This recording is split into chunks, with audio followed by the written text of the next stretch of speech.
you think, looking back on it now with the benefit of hindsight, through all of the challenges and the triumphs that you've been through, that you would recommend trying to find your way as an artist, finding your voice at that age, that you really understand yourself as 16 enough? Nah, I was just young. Yeah. Yeah. Yeah, I mean, I was just going, like, doing stuff, and I was just actually the street life had me, you know what I'm saying? Like the streets and everything that came with that, it had me in like a hole, especially in Chicago. So when I moved to LA, I kind of like started getting better as a person type. Yeah. So it took me to come to LA to actually grow out of what I was and who I was and how I was. You know, now I'm even talking, like, you couldn't get me to talk in an interview. I'll tell you what, how are you, 300? Yeah, no. I ain't really speaking, I'm not being vocal like that. But nowadays, I mean, I got something to say, really. Yo, what's up, people? We is back. Another day on Keep It G News. And we got to discuss Chief Keef.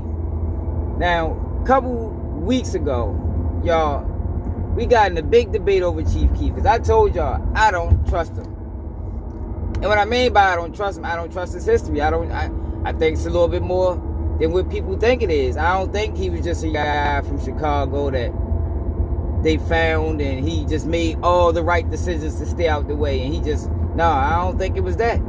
Now, I know he got so-called banned from Chicago, but I question that. A 16-year-old kid got banned from a city? Got banned. Why nobody else got banned? Like, and I understand he's the star.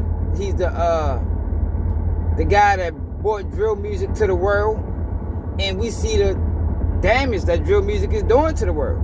You understand what I'm saying? And it's just so ironic to me that the guy that started it is the only guy that lasted. Y'all don't think that's strange? Let me say it again. The guy that started something that spread from city to city to city, state to state to state, and everywhere it goes, it rises the murder rate,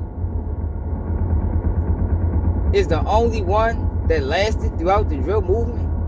I'm talking about unblemished, no charges, no real charges or nothing. Meanwhile, everybody that he started with either facing some charges on some type of papers or dead.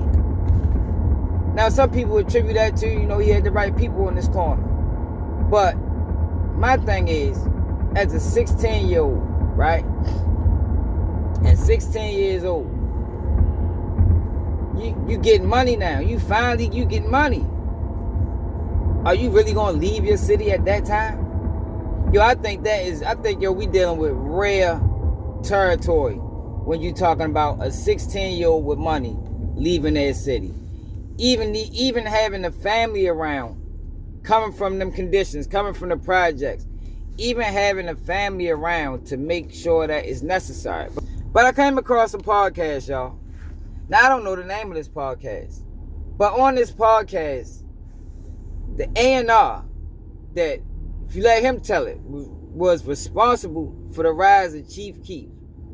I want y'all to listen to what he had to say about this whole Chief Keef thing. Expound on with Chief Keef, it wasn't just a vision. It was this is the first time I've ever told this story, but it was getting a call from a friend of mine who was in touch with the FBI, who told me that this kid was on a watch list, who then also subsequently called me back and told me that there's a $50,000 hit out on this kid, and you may want to do something about it. And that's not a job of like, from a traditional 16, 17 years old at this point in Chicago. So I kind of stepped up as in a father figure role. So it's so much deeper than, let me sign this guy because everybody wants him and there's a bidding war and the single and the album and the video. Like, no, bro. No, this was so much deeper in terms of a vision for not just the music, for his life. For his life. Yeah. And we're close to this day still because of that. And my greatest achievement with respect to signing him and Finally Rich to Me, which came out, I think in 2012, really established drill, established what music is today for rap. I'm sure you both would agree. And what we did with Finally Rich, and I went in and picked the songs for the album. I came up with the intro, I came up with the interludes. I mixed the album with Chris Chaney. I sequenced the album, blah, blah, blah. To me is that he's still alive. Mm-hmm. And not in prison. And not in prison. And not facing prison, as far as we know. And that, to me, is A&R. That, to me, is A&R. That's like giving a So that's... Now you see I called it the Chief Keef thing, because I think that's what it is. It's almost similar to an experiment. Because how was he only one out of everybody? And I never thought that Chief Keef was the best rapper, ever. I was always a fan of Dirk music. Even back then, I thought Dirk was the one that had it. You know, I thought he had the motherfucking glow. And as time went past, it showed that Dirk was the better artist. Like, Chief Keef haven't even dropped any music in the last, well, I think he just dropped the album, but he was always able to remain relevant with minimal work. You know, back then he didn't do interviews. And the reason why I think he didn't do interviews is because I think if Chief Keef was to do interviews back then, they wouldn't be able to sell us this gangster image that they were selling to us back then. And a lot of people got fooled by it.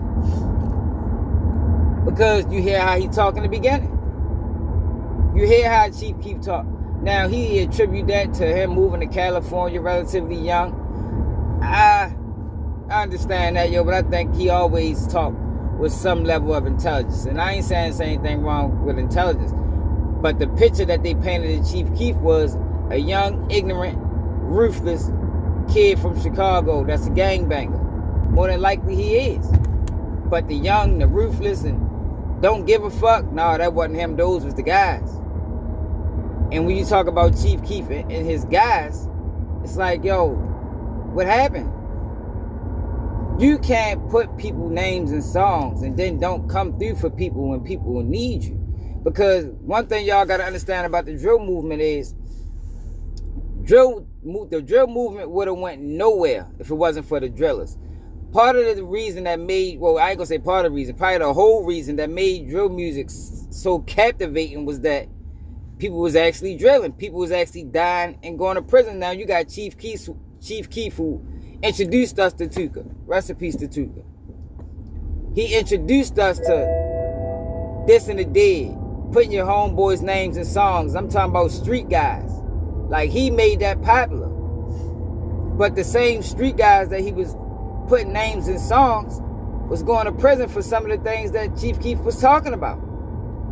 And he didn't do anything for the guys. And I just think it was bigger than he just didn't have the money. I think he was told not to. It looked like to me it was a situation where, look, Chief Keef, we're going to bring you out this situation, but those guys can't come. But these are the same guys that he made hot through his music. You let the streets of Chicago tell D Rose is not guilty. D Rose is innocent.